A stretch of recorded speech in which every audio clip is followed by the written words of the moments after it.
Hey, Coach, three-point shooting obviously is a big story of the game. School record, 39 attempts.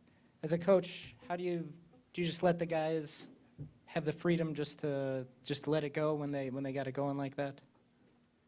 When their names are Howard and Rousey, you do.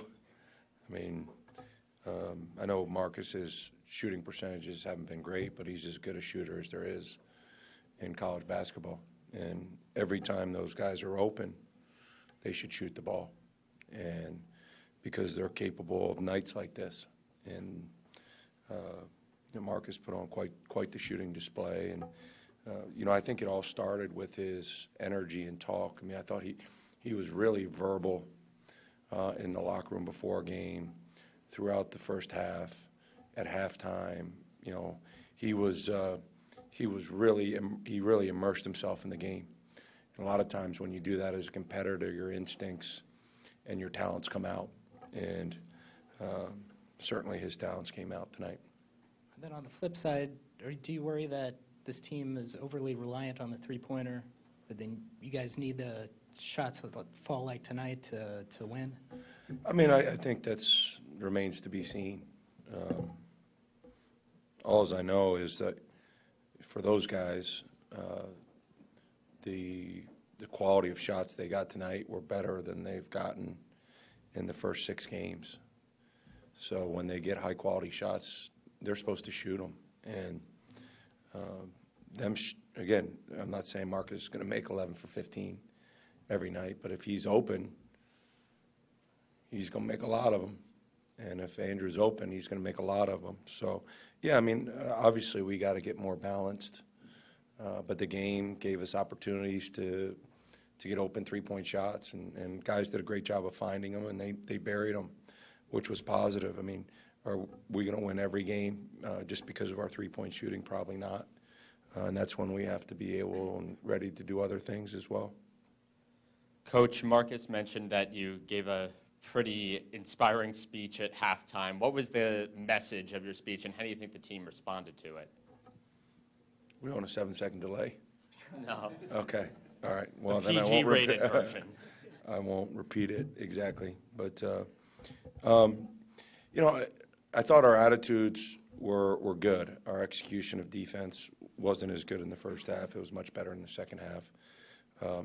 One of the things that we've had to balance with the travel is how much you practice with 8 guys. And this is a team that needs to practice. But at what point do you get diminishing returns, where you're wearing guys out? And so we haven't been able to practice as much as we would like, really, since the Purdue game. And that's just the way the schedule's worked out. I'm not complaining, and I'm not making excuses.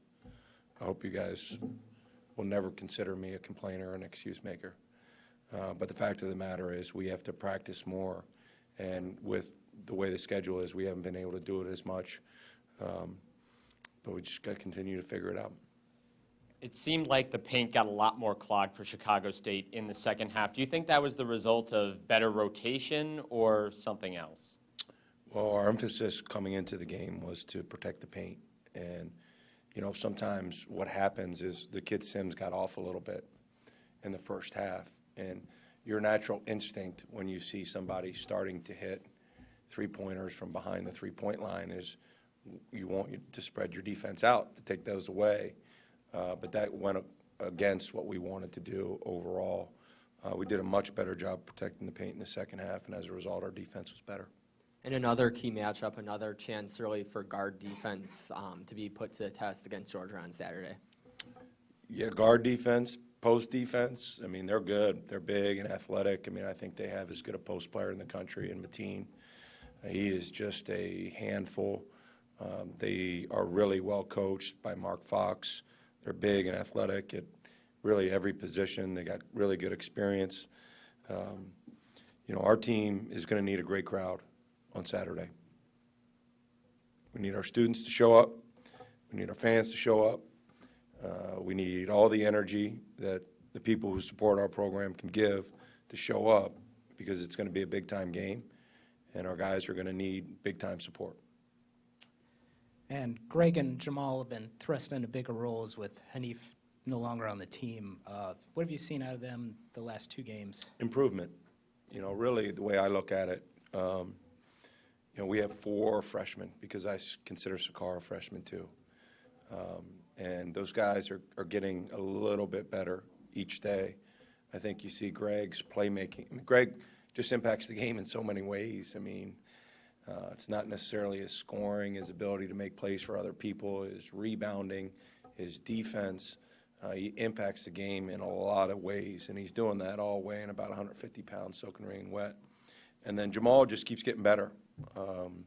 His activity, I think he's learning how hard you have to play at this level, and we're throwing those young guys into the fire, and they're doing a good job, and we need them to keep getting better as the season goes on, and I have confidence that they will.